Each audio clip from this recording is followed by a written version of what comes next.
ورحمة الله تعالى وبركاته. الحمد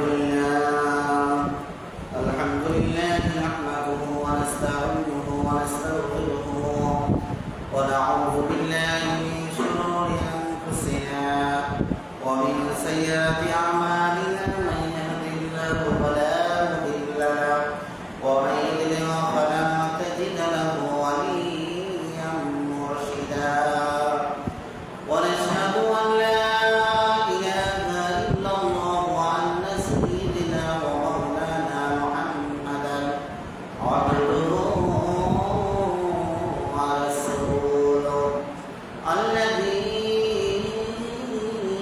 أرسله بالحق بشيرا ونذيرا وداعيا إلى الله بإذنه وسراجا منيرا. فقد قال الله تعالى في كلامه المجيد وفي فرقانه الحميد. أعوذ بالله من الشيطان الرجيم. بسم الله الرحمن الرحيم. إن الله وملائكته يصلون على النبي يا أيها الذين آمنوا صلوا عليه وسلموا تسليما. اللهم صل على سيدنا مولانا محمد وعلى آل سيدنا مولانا নবী চিরকালে জগৎ হইল জানা ওই মধুর নামটি যখন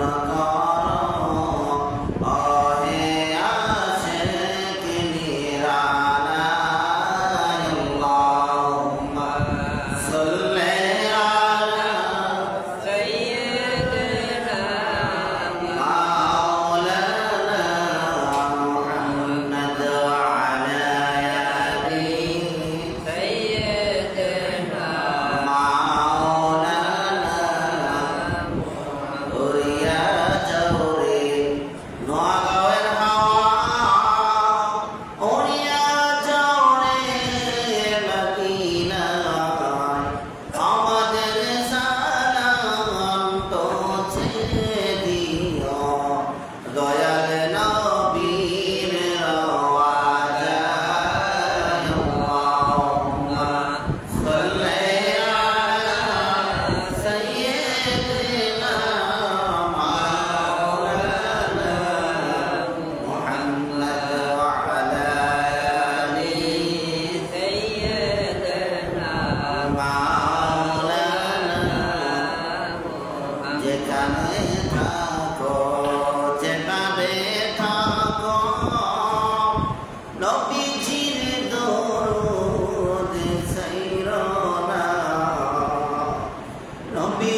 আমরা আল্লাহ তাআলার দরবারে লাখ কোটি শুকরিয়া আদায় করছি যে আল্লাহ দয়া করে মায়া করে আজকে সফর মাসের 13 তারিখ, কত সফর মাসের 13 তারিখ তৃতীয় জুমা, আল্লাহর মসজিদে আসার বসার যে আল্লাহ তৌফিক দান করলেন, শুকরিয়া আদায় সবাই করছি। কালিমাতুশ শুকর, আলহামদুলিল্লাহ। কেন শুকরিয়া আদায় করলাম? কারণটা কি? পৃথিবীর এমন কোনো কাজ নাই যেটার কোনো কারণ নেই, আছে? এই যে মসজিদে আসেন কারণ কি? নামাজ পড়ো। আমি ভাত খাই কারণ কি? যেন আমি বেঁচে থাকি, ঠিক না? আমি টুপি মাথায় দিলাম কেন? যেন আমার সওয়াব হয়, রাসূলের একটা সুন্নাত আদায় হয়। সুবহানাল্লাহ। তাহলে পৃথিবীতে এমন কোনো কাজ নাই যে কাজটার জন্য কারণ নাই, অযথা কাজ করে, এরকম কোনো কাজ আছে পৃথিবীতে? নাই। তাহলে আমরা কেন আল্লাহর নিয়ামত শুকরিয়া আদায় করলাম? আল্লাহ বলছেন নাই শাকারতুম লাযীদান্নাকুম ওয়া লাইন কাফারতুম ইন আযাবি লাশাদীদ। নিশ্চয় যারা আমি আল্লাহর নিয়ামত পাওয়ার পরে শুকরিয়া আদায় করবে, আমি আল্লাহ তাদের নিয়ামত দ্বিগুণ বাড়িয়ে দেব। সুবহানাল্লাহ। আর আমি আল্লাহর নিয়ামত পেয়ে যারা শুকরিয়া আদায় করবে না, নাশকরি করবে, আমি আল্লাহ তাকে জাহান্নামের ভিতরে ভীষণ আযাব তার জন্য প্রস্তুত করে রেখেছি, ঠিক না? তার নিয়ামত তো বাড়বেই না, বরঞ্চ জাহান্নামের ভিতরে তার জন্য কঠিন আযাব অপেক্ষা করছে, ঠিক না? কঠিন আযাবটা কি? আমরা তো বুঝেও বুঝি না, আমরা তো বাঙালি না বুঝে মানুষ। আল্লাহ দুনিয়ার মধ্যে এমন আযাব দেয় যে আযাবটা আপনি কাউকে বলতে পারেন না। আল্লাহ দুনিয়ার মধ্যে এমন আযাব দেয় আপনিও আমিও বুঝি না, ঠিক কিনা বলেন? আমি রাস্তা দিয়ে যাইতেছি, হঠাৎ আমার এমন রোগ দিল, যেই ব্যথা আমার অন্তরে হইতেছে দুনিয়ার কেউ জানে না। আমার অন্তরে ব্যথা উঠে গেল, আমার কলবের ভিতরে ব্যথা উঠে গেল, দুনিয়ার কেউ জানে না, আমার আল্লাহ জানে আর আমি জানি। এই জন্য আল্লাহ কয়, বান্দা তুমি দুনিয়ার মধ্যে যতদিন থাকবা, তোমাকে রাজত্ব করার জন্য দুনিয়ায় পাঠাই নাই, তোমাকে বরত্ব হওয়ার জন্য দুনিয়ায় পাঠাই নাই, তোমাকে বড়লোক হওয়ার জন্য দুনিয়ায় পাঠাই নাই বান্দা, তোমাকে একটা বাজারের একটা ব্যাগ দিয়ে দুনিয়ায় পাঠাইছি। কোন সুবহানাল্লাহ। বাজারে একটা ব্যাগ দিয়ে দুনিয়ায় পাঠাইছি বান্দা, এই ব্যাগটা নিয়ে দুনিয়া নিয়ে যাও। দুনিয়ার মধ্যে ব্যাগকে যদি তুমি সামান তৈরি করে আনতে পারো কবরের জিন্দেগি, পরকালের জিন্দেগিতে, তাহলে ওই সামান দিয়ে তুমি জান্নাতে যাইতে পারবা। আর ওই ব্যাগ যদি শূন্য নিয়া তুমি মরে যাও, পরকালে আসো, তাহলে তুমি জান্নাতে যেতে পারবা না। অতএব দুনিয়ার মধ্যে তোমাকে মুসাফির বাজার থেকে তোমাকে নেক আমল ক্রয় করে আনার জন্য তোমাকে দুনিয়ায় পাঠানো হয়েছে। আল্লাহ বলেন, আল্লাযী খালাকাল মাউতা ওয়াল হায়াতা লিয়াবলুয়াকুম আইয়ুকুম আহসানু আমালা। আল্লাহ বলেছেন, আমি এই দুনিয়ার মধ্যে মানুষকে পাঠানো হয়েছে, সৃষ্টি করা হয়েছে, আমি আল্লাহ তাদেরকে পরীক্ষা করার জন্য। কে আল্লাহর ভয়ে নেক আমল করে, কে বদামল করে, এই পরীক্ষা করার জন্য আমি মানুষকে দুনিয়ার মধ্যে সৃষ্টি করেছি। কোন সুবহানাল্লাহ। অনেক মানুষ অনেক নেক আমল নিয়ে হাসরের ময়দানে হাজির হয়ে যাবে, অনেক মানুষ গুনাহ বোঝাই করে পাহাড় পরিমাণ গুনাহ নিয়ে হাসরের ময়দানে হাজির হয়ে যাবে। ওই জন্য আল্লাহ বলেছেন, আমি মানুষকে পরীক্ষার জন্য দুনিয়ায় পাঠাইছি, কে নেক আমল আনে আর কে বদামল আনে। নেক আমল যদি আনতে পারে বান্দা, আমি তাকে জান্নাত দেব। আর বান্দা যদি তার দুনিয়ার জিন্দেগিতে গুনাহ নিয়ে আসে, আমি হাসরের ময়দানে আমার ওই গোলাম নাপিষ্ট গোলামকে আমি জাহান্নামে দেব, ঠিক কি না? এই জন্য আমাদেরকে সতর্ক হতে হবে। দুনিয়ার মধ্যে আজকে আছি, কালকে নাও থাকতে পারি। পিছনের দিকে তাকাইয়া দেখেন, আপনার বাবা একদিন দুনিয়ার মধ্যে ছিল, রাজত্ব করেছে, চেয়ারম্যান করেছে, মেম্বারি করেছে, অনেক শক্তিশালী ছিল। আজকে আপনার বাবা নাই, একদিন আপনার দাদা ছিল দুনিয়ার মধ্যে, আজকে আপনার দাদাও দুনিয়ার মধ্যে নাই, তার নাম নিশানাও নাই। অনেকে জিজ্ঞেস করলে বলতে পারবেন না আপনার দাদার নাম কি, অনেকে পারবো। আবার যদি বলে আপনার দাদার বাবার নাম কি, অনেকেই বলতে পারবে না, ঠিক কিনা বলেন? যেমন আমি আমার দাদার নাম পর্যন্ত বলতে পারি, কিন্তু দাদার বাবার নাম কি বলতে পারি না। তাহলে মানুষ যতই নামকরণ হোক, যতই নাম করা মানুষ হোক, যতই বাহাদুর মানুষ হোক, যতই রিচম্যান বড়লোক হোক, কোনো লাভ আর নেক আমল নিয়ে কবরে না যায়, 2 দিন 3 দিন 5 দিন 1 বছর 10 বছর পরে মানুষ তার মনে রাখে না, ঠিক না? 10 বছর পরে এই গ্রামে এলাকায় এই দেশে যেমন একটা নাম করার ছিল ওই নামটাও থাকে না। এই জন্য আল্লাহ বলেছেন দুনিয়ার বড়াই, নামের বড়াই, রাজত্বের বড়াই, টাকার বড়াই, ক্ষমতার বড়াই করো না বান্দা। তুমি মরে গেলে তুমি মাটির সাথে মিশে যাওয়া, তোমার কোনো নাম নিশানা চিহ্ন পর্যন্ত থাকবে না, ঠিক না?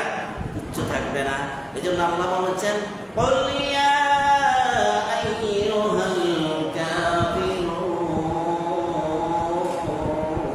আল্লাহ নাযিল করলেন নবীজির কাছে সূরা কাফিরুন। আমার প্রশ্ন, হুজুর আল্লাহ সবচেয়ে বেশি ঘৃণা করে কাফেরকে? কাকে? কাফেরকে আল্লাহ সবচেয়ে বেশি ঘৃণা করে, রাসূল ঘৃণা করে। তখন এই সূরা কোরআনের মধ্যে একটি সূরা কাফিরুন নামটা কেন আল্লাহ দিলেন? আল্লাহ জানাইলেন নবী গো, আপনি কাফেরদের সাথে কি আন্ডারস্ট্যান্ডিং হবে? কাফেরের কি অবস্থা হবে? আপনার সাথে কাফেরদের কি কমিউনিকেশন হবে? আল্লাহ জানাই দিলেন। নবীজির কাছে আসলেন, এসে বললেন ওই আবু জাহেল, উতবা, সাইবা, ওয়ালিদ ইবনে মুগীরা, কাফেরের বিরাট বড় বড় নেতাগুলা রাসূলের কাছে অফার নিয়ে এসেছে। রাসূল, আপনারা আমাদের ভাতিজা, আপনারা আমাদের ভাই লাগেন, আপনারা আমাদের প্রতিবেশী লাগেন, আপনারা আমাদের আত্মীয় স্বজন লাগেন। অতএব দরকার নাই কাচ্চি করার, মারামারি করার প্রয়োজন নাই, কাউকে আঘাত করার প্রয়োজন নাই। হুজুর একটা কম্প্রোমাইজে আসেন। কি একটা কম্প্রোমাইজে আসেন? হুজুর 30 দিন 1 মাস আমরা হিন্দু, বৌদ্ধ, খ্রিস্টান যারা আছি, ধর্মী যারা আছি, সবাই মিলে, মুসলমান মিলে এই 15 দিন আমরা আপনার আল্লাহর কাবা ঘরে যাইয়া আপনার ইসলামে আমরা ইবাদত করব। আপনাদের মসজিদে যাইয়া আমরা ইবাদত করব সবাই মিলে। আর শেষের 15 দিন মাসে আপনারা সব মুসলমান, আপনি সহ সবাই আইসা আমাদের মন্দিরে, আমাদের দেবদেবীর কাছে পূজা করবেন, খেদমত করবেন, সেবা করবেন, ইবাদত করবেন। নাউযুবিল্লাহ। রাসূলের কাছে কি প্রস্তাব আছে? এখনো বর্তমানে এই প্রস্তাব আসে কি আসে না? আসেনি? আইসা কা হুজুর না বাদ দেন, এই বাদ দেন, কম্প্রোমাইজে আসেন, দেশ উন্নত হোক, মারামারি বাদ দেন, আমরা সবাই এক কাতারে আসি। আইসা আমরা ব্যালটে, এই ব্যালটে, ইসলামিক ব্যালটে আমরা ভোট দিই। এটা ভোট দিলে আমরা জান্নাত পাবো, বলেনি অনেকে? বলে না? তো ওই রাসূলের কাছে স্বয়ং আরবের সমস্ত কাফের নেতারা, বিধর্মী নেতারা রাসূলের কাছে অফার আসছে, রাসূল মাসের 15 দিন আমরা সব ধর্ম বর্ণ নির্বিশেষে সকল মানুষেরা আপনার আল্লাহর মসজিদে ইবাদত করব 15 দিন। কয় দিন? আর বাকি 15 দিন আপনি সহ, আপনার সাহাবী সহ, সকল মুসলমান এবং আমরা সহ সবাই আমাদের দেবদেবীর কাছে, আমাদের মন্দিরে 15 দিন ইবাদত করবেন। নাউযুবিল্লাহ। 15 দিন পূজা করবেন। নাউযুবিল্লাহ। রাসূলের মাথা হেড হয়ে গেল, রাসূল চিহ্নিত হয়ে গেল, আশ্চর্যান্বিত রাসূল হয়ে গেল। আর কি কয় রে, কি কয়? আমার চাচারা, আমার প্রতিবেশী কুরাইশ লোকেরা, বিধর্মী কাফের লোকেরা কি কয় আমার কাছে? তখন রাসূল বললেন, ঠিক আছে, আপনার কথা শেষ হয়েছে নি? তারা রাসূল বলেন, আপনাদের কথা শেষ হয়েছে কিনা? ওই আরবের কাফের নেতারা বলে, হ্যাঁ শেষ হয়েছে। কয় না, এটা তুমি উত্তর দাও। এটা রাসূল উত্তর দিল, আপনারা কেন? এটা তো হতে পারে না, কারণ 2টা কাজ তো এক হতে পারে না, 2টা ধর্ম তো এক হতে পারে না, 2 সিস্টেম তো একসাথে হতে পারে না। রাসূল একটু চুপ হয়ে গেলেন, সাইলেন্ট হয়ে গেলেন। একটু পরে আরবের লোকেরা বলে, রাসূল আপনার কাছে দ্বিতীয় প্রস্তাব হলো, আপনি যদি টাকা চান, আরবের মধ্যে সবচেয়ে ধনী আপনাকে করা হবে। 2 নম্বর, আপনি যদি ক্ষমতা চান, আরবের মধ্যে 1 নম্বর লিডার আপনাকে বানানো হবে। আপনি যদি নারী চান, আরবের মধ্যে সবচেয়ে সুন্দরী রমণী আপনাকে দেওয়া হবে। দ্বিতীয় প্রস্তাব শেষ হইল, তৃতীয় অফার রাসূলকে করলো, ও প্রাণের রাসূল, আপনি আমাদের 360 দেবদেবী, আমাদের ভগবান খোদা, আপনি সবগুলা মানা লাগবে না, শুধু 360 দেবদেবীর একটি পূজাকে, একটি দেবদেবীকে শরীরে হাত দিয়া আপনি সমর্থন করবেন, আপনি সাপোর্ট করবেন, তাহলেই চলবে। আপনি যা চান আমরা আরবের জমিনে আপনাকে তাই দিয়ে দেব। নাউজুবিল্লাহ। তিনটা বার করার পরে রাসূল এবার বললেন একটি কথা, ও আরবের নেতারা, ও আরবের কাফের নেতারা, শোনো শোনো, কান খাড়া করে শোনো, খরগোশের মতো কান খাড়া করে শোনো। কই কি? কই তোমরা যে তিনটা বার আমি রাসূলকে করেছ, শোনো এর উত্তর নাও। আসমানের সূর্যকে যদি তোমরা আমার ডান হাতে এনে দাও, আর জ্যোৎস্না রাতের চন্দ্রকে যদি আমার বাম হাতে এনে দাও, আমি রাসূল জানি তোমরা এটা পারবা না। কি? আমি রাসূল জানি তোমরা কাফেররা এটা পারবা না। তারপরও যদি পারো, আমার ডান হাতে, আমি রাসূলের ডান হাতে সূর্যকে যদি এনে দাও, আমার বাম হাতে যদি ওই রাতের চাঁদকে এনে দাও, তারপরও আনতে জানি পারবা না। তারপরও যদি আনতে পারো, তারপরেও আমি রাসূল ইসলাম থেকে এক চুল পরিমাণ নড়ব না। সুবহানাল্লাহ। তার কথা বললো, এই অফার নিয়ে আসলো। আসার পরে রাসূল বলল, এটা কিভাবে হয়? 15 দিন তোমরা আমাদের সবার ইবাদত করবা মসজিদে এসে, আর 15 দিন তোমাদের মন্দিরে যে আমরা সবাই ইবাদত করবো, এটা তো হতে পারে না। রাসূল সাইলেন্ট হয়ে গেলেন, রাসূল চিন্তায় বিভোর হয়ে গেলেন। এমন সময় আল্লাহ বললেন, ও আমার জিবরাইল, তাড়াতাড়ি যাও সূরা কাফিরুন। কি? সূরা কাফিরুন। এই কাফিরুন সূরাটা তুমি তাড়াতাড়ি আমার নবীর কাছে নিয়ে যাও, নাযিল করে এসো। তাড়াতাড়ি যাও। কাফেররা উল্টা পাল্টা যে প্রশ্ন অফার করেছে রাসূলের কাছে, রাসূল তো আমি আল্লাহর কথা ছাড়া কোন কথা বলে না। তাড়াতাড়ি যাও, এই সূরাটা নিয়ে তাদেরকে জবাব দিয়ে দাও। রাসূলের সাথে, ইসলামের সাথে, মুসলমানদের সাথে কাফেরের কি আন্ডারস্ট্যান্ডিং হবে, তাদের অফার মানা যাবে কি যাবে না। তাড়াতাড়ি এই সূরা কাফিরুনটা নিয়ে যাও। সুবহানাল্লাহ। জিবরাইল সূরা কাফিরুন রাসূলের কাছে মক্কা নগরীতে নিয়ে আসলো। আসার পরে জিবরাইল রাসূলকে বলল, হুজুর এই সূরাটা নাযিল হচ্ছে, আপনি পড়ুন, আমার সাথে শুনুন। কুল ইয়া আইয়ুহাল কাফিরুন লা আ'বুদু মা তা'বুদুন।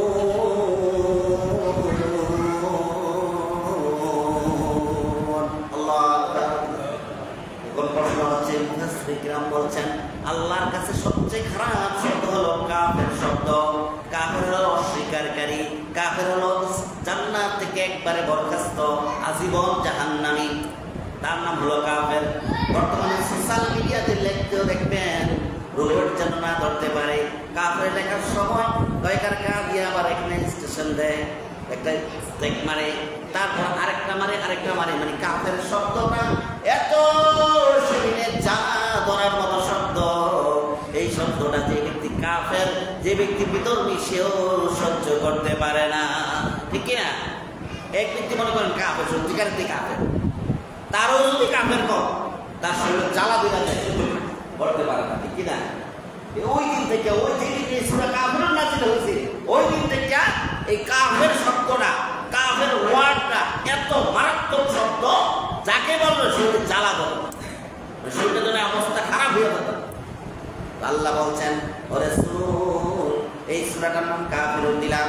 এই সূরার শব্দের মধ্যে কাফিরুন বললাম কারণ তাদেরকে অনেক ধরন বলা হয়েছে। তাদেরকে আনাম তারা বলা হয়েছে, তাদেরকে কুরাইশ বলা হয়েছে, তাদেরকে আরওয়াইতাল্লাযী বলা হয়েছে, তাদেরকে মুনাফিকুন বলা হয়েছে, অনেক শব্দ বলা হয়েছে। যেহেতু আল্লাহর ইবাদতের ক্ষেত্রে তারা এখন কম্প্রোমাইজ নিয়ে এসেছে, তাহলে এখন আর তাদের সাথে সাধারণ কোনো শব্দ না, তাদেরকে ডিরেক্টলি আপনি বলুন তারা কাফের। ঠিক কিনা? তাদেরকে ডিরেক্টলি আপনি বলুন তারা কাফের। আর তারা যে প্রস্তাব এনেছে ইবাদতের ক্ষেত্রে, মাওলাকে ইবাদতের ক্ষেত্রে, রবের ইবাদতের ক্ষেত্রে, অতএব তাদের সাথে আর কোনো সম্পর্ক থাকতে পারে না। তাদেরকে আপনি বলুন, কুল হে রাসূল আপনি বলুন, ইয়া আইয়ুহাল কাফিরুন, হে কাফেরগণ, হে কাফেরের দল, হে অস্বীকারী, হে বেঈমানগণ। এভাবে রাসূল বলল, রাসূল বলল এভাবে, এই জন্য সূরাটার নাম হয়ে গেল কাফিরুন। ঠিক কিনা? সূরার নাম হয়ে গেল কাফিরুন। তখন ওই জিবরাইল নাযিল করলো রাসূলের কাছে, নাযিল করে জিবরাইল সাথে চলে গেল আসমানে।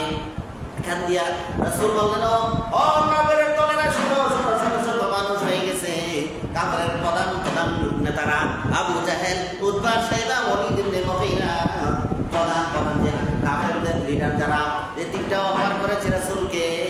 এখন রাসূল বলতেছেন, শোনো, আমার জবাব আমি দেব না, আমার জবাব আমার আল্লাহ সূরা কাফিরুন জিবরাইলের মাধ্যমে এখন আমার কাছে জানাইছে। কোন সুবহানাল্লাহ।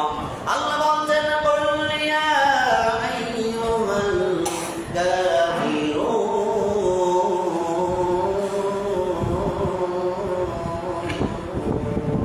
আল্লাহু আকবার। আল্লাহ জানালেন, হে কাফেরের দল, হে কাফের গণ, বহুবচন, কিয়ামত পর্যন্ত যত কাফের আসবে, যত বেঈমান আসবে, যত অস্বীকারী আসবে, সবাইকে আল্লাহ বলেছেন, কুল ইয়া আইয়ুহাল কাফিরুন, হে কাফের দল। আল্লাহ রাসূল বলছেন, রাসূল আপনি বলে দেন, কুল, হে রাসূল আপনি বলে দেন তাদেরকে, ইয়া আইয়ুহাল কাফিরুন, হে কাফের দল, হে কাফের গণ, শুনো শুনো, লা আ'বুদু মা তা'বুদুন,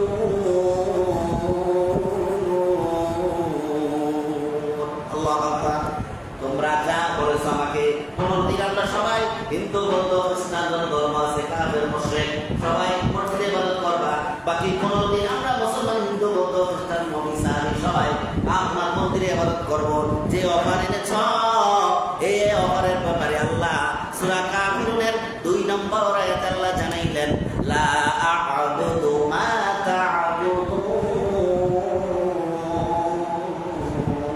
লা আ'বুদু, আমরা ইবাদত করি না, আমি রাসূল ইবাদত করি না, আমি রাসূলের সাহাবীরা ইবাদত করে না, লা আ'বুদু মা তা'বুদুন, তোমরা যার ইবাদত করো। সুবহানাল্লাহ। রাসূল আল্লাহ বলতেন কি, যে নবী আপনি বলে দেন যে আমরা নবী, আমরা মুসলমান, আমার সাহাবীরা, আমরা যার ইবাদত করি না, তোমরা তার ইবাদত করো। সুবহানাল্লাহ।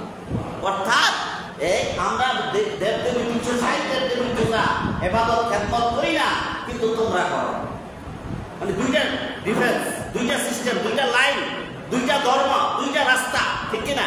ওটাই আল্লাহ বলছেন, লা আ'বুদু, আমরা তার ইবাদত করি না, মা আ'বুদু, তোমরা যার ইবাদত করো। সুবহানাল্লাহ। ও সাহাবীরা, ও কাফেরের দলেরা শোনো, আমি এবং আমার সাহাবী ইসলাম মুসলমানরা যার ইবাদত করি না, তোমরা তার ইবাদত করো, ঠিক কি না? আমরা যার ইবাদত করি না, তোমরা তার ইবাদত করো।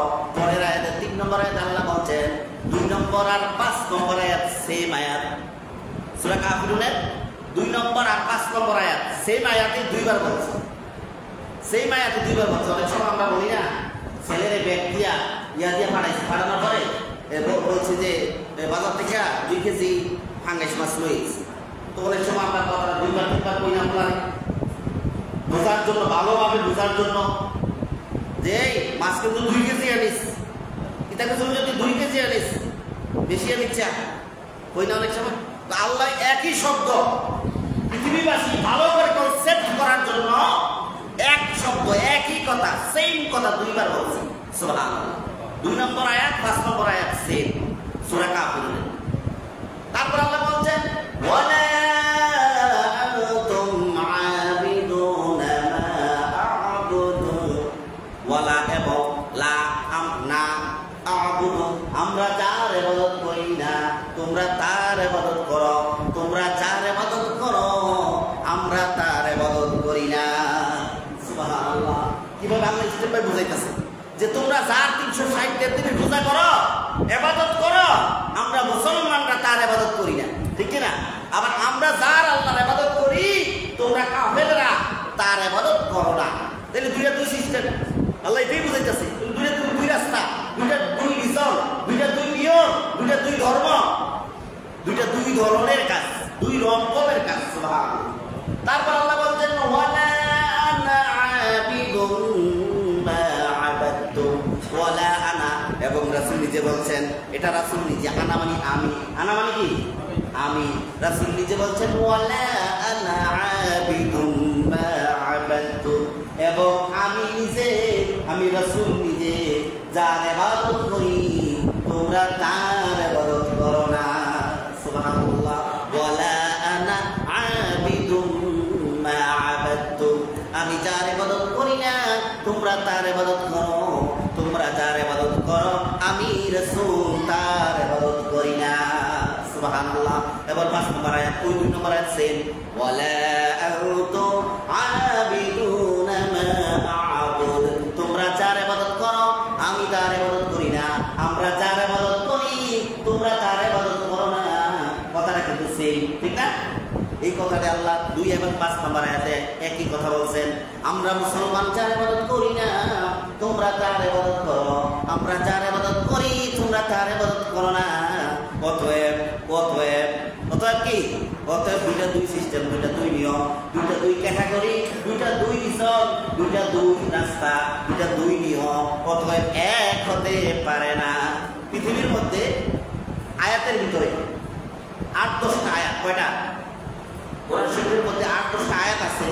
বিশেষ করে এই 8-10টা আয়াতের তাফসীর মানুষের অপব্যাখ্যা করে। কি করে? অপব্যাখ্যা, মানে ভুল তাফসীর করে, ভুল ব্যাখ্যা করে। যেমন এর মধ্যে 1 নম্বর দিকে 8-10টা আয়াত আছে কোরআন শরীফের মধ্যে, এগুলো মানুষ ভুল তাফসীর করে। এর মধ্যে একটা আয়াত হইল এটা, লাকুম দীনুকুম ওয়ালিয়া দীন।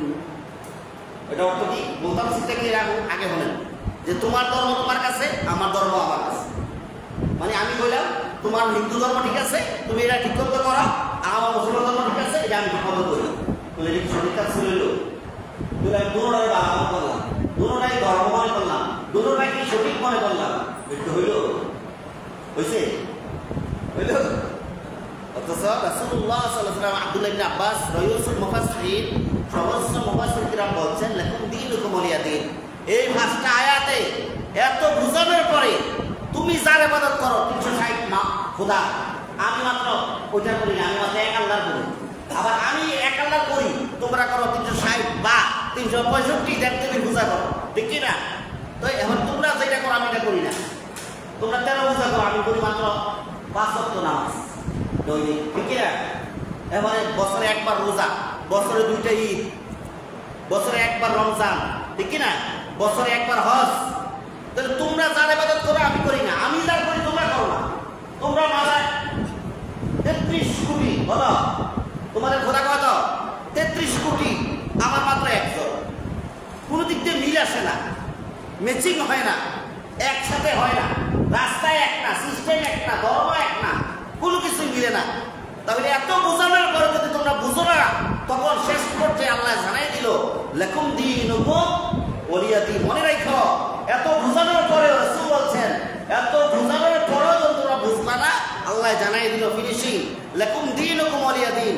এত বোঝানোর পরেও যদি তোমরা আল্লাহর ধর্ম বুঝবা না, রাসূলের ধর্ম দাওয়াত বুঝবা না, মনে রাখো তোমার যে কর্ম করে গেছো এই কর্মের জন্য তুমি জাহান্নামে যাইবা। আমি যে কর্ম করছি আমার কর্ম আমার সাথে জান্নাতে যাবে। সুবহানাল্লাহ। তাফসীর বুঝছেন?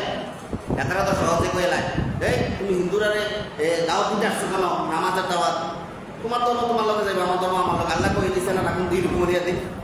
বুঝিনি? আমার তাফসীরটা বুঝছেন? বুঝছেন? এতটা দেখবেন এবারে কই ওই তুমি কেন দাওয়াত দিতে আসছো? আল্লাহ তো বলে দিছে তোমার ধর্ম তোমার লগে, আমার ধর্ম আমার লগে। আল্লাহ কি এটা কইছে?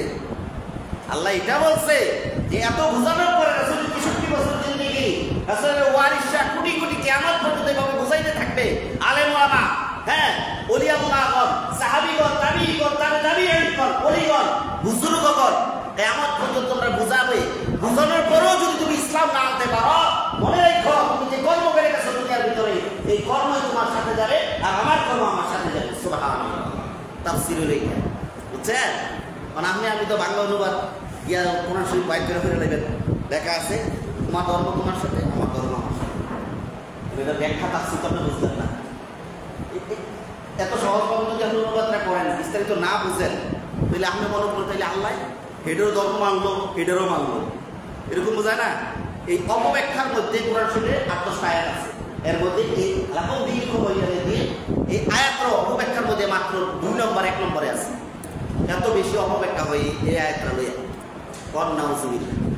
সব জায়গায় যাইবে না, বুঝাই দিব। তোমার আল্লাহ তো বলে দিচ্ছে তোমরা কে লেগেছো, কোরআন করো নাই, লাকুম দিল তোমার ইয়েতে। এখানে বলছে আমার ধর্ম আমি পালন করবো, তোমার ধর্ম তোমার পালন করবা, আমারটা আমার সাথে যাবে, তোমারটা তোমার সাথে যাবে। কত সুন্দর কাজ। আসলে কি এটা এইভাবে?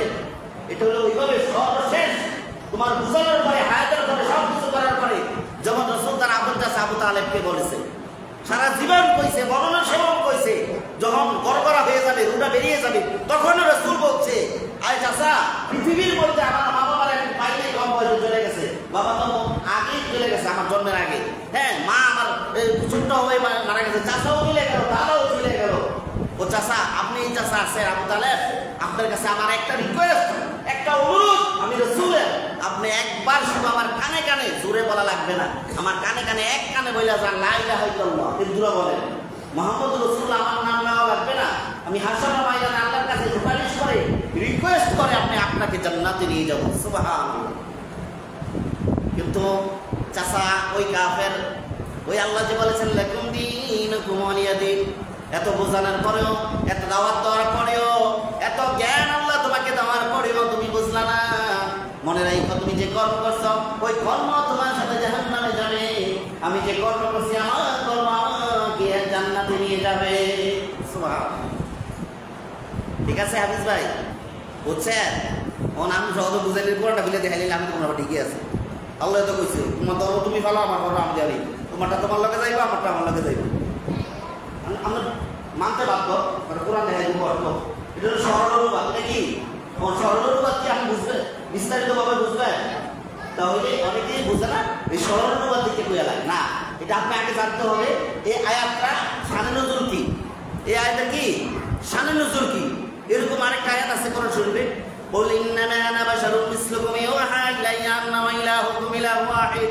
কিন্তু আবেশা আছে নি, এই আয়াতে কি তাফসীর করে তারা? আল্লাহ তো বলছে রাসূল আমরা মতো সাধারণ মানুষ, কম নাউজুবিল্লাহ।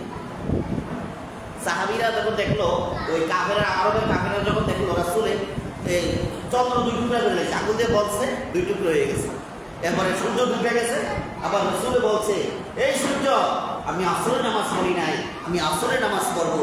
সূর্য আবার নতুন হয়ে উঠে আবার টাকাটা এলেছে, আসরের সময় এলেছে। কোন সুবহানাল্লাহ।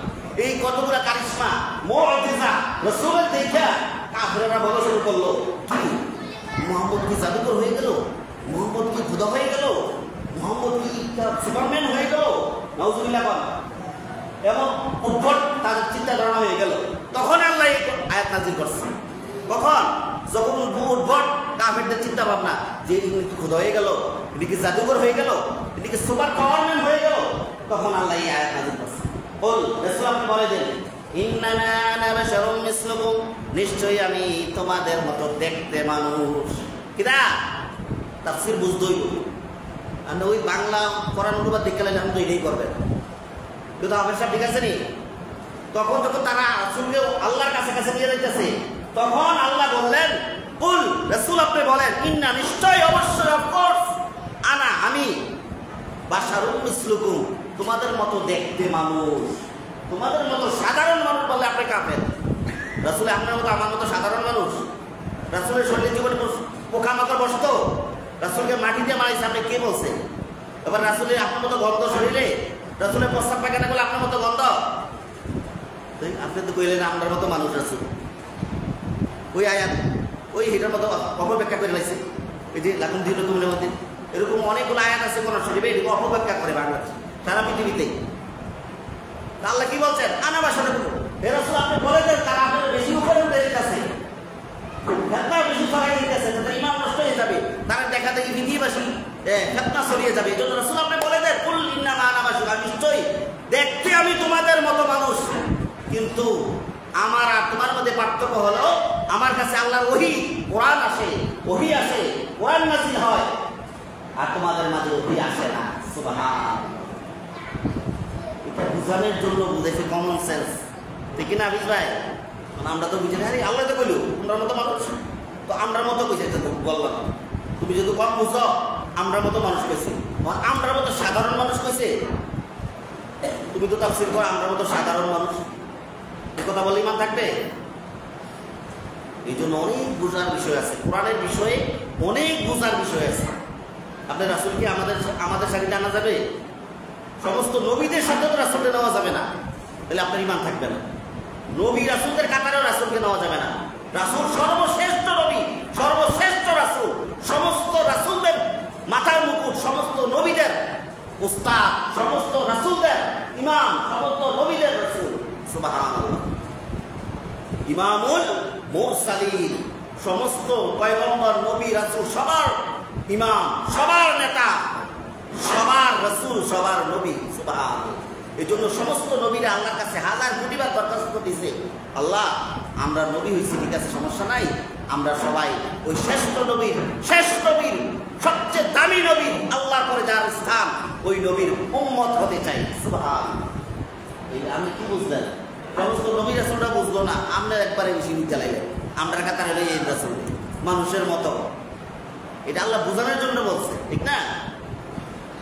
আমরা অনেক সময় বুঝে ছাত্রদের কই উদাহরণ দিই না, যে বাবু তোমরা যদি লেখাপড়া করে যে গাড়ি ঘোড়ায় চড়েছে, আসলে কি লেখাপড়া করলে গাড়ি ঘোড়ায় চড়ে? কথাটা বল না, কথাটা বল না, কথা বুঝেন না কেন? কথা তো ভুল। মানে আমি মনে করি জীবনে লেখাপড়া করছি না, আমি 10 টাকা দিয়া আপনার কালীগঞ্জ থেকে কামাল্লা যাবো, কি গাড়ি করতাম না আমি? কথা কন তো দেন খারাপ নেই তো, লেখাপড়া এটা তো কথা, এটা তো খাও, এটা বোঝানোর জন্য বলছে। আসল কিন্তু কথাটা কিন্তু সঠিক না। গাড়ি ঘোড়া চড়েছে, লেখাপড়া করেছে, গাড়ি ঘোড়া চড়েছে, কথাটা সঠিক না, কিন্তু বোঝানোর জন্য, তাকে উদ্বুদ্ধ করার জন্য, তাকে বড় করার জন্য, লেখাপড়া করার জন্য, জ্ঞানীবান হওয়ার জন্য এটা বলছে। আল্লাহ বোঝানোর জন্য বলছে, তাহলে বেশি করে লিখতে আল্লাহর কাছাকাছি নবীরে। এই জন্য আল্লাহ বোঝানোর জন্য বলছে, দেখতে তোদের মতো রাসূল মানুষ, কিন্তু আসলে তোদের মতো মানুষ না। সুবহান, ঠিক না? আমরা বলছি আল্লাহরে বানাইছে অফিসার, রাসূলরে বানাইছে পিয়ন, কিন্তু আল্লাহ হয়ে গেছে অফিসার, রাসূল হয়ে গেছে মানুষ। কর নাউযুবিল্লাহ। পৃথিবীর কোনো কিছুর সাথে আল্লাহর উপমা দেওয়া যাবে না, পৃথিবীর কোনো কিছুর কাছে রাসূলের উপমা দেওয়া যাবে না। সুবহানাল্লাহ। কারণ তারা সব কিছুর ঊর্ধ্বে, সব কিছুর উপরে।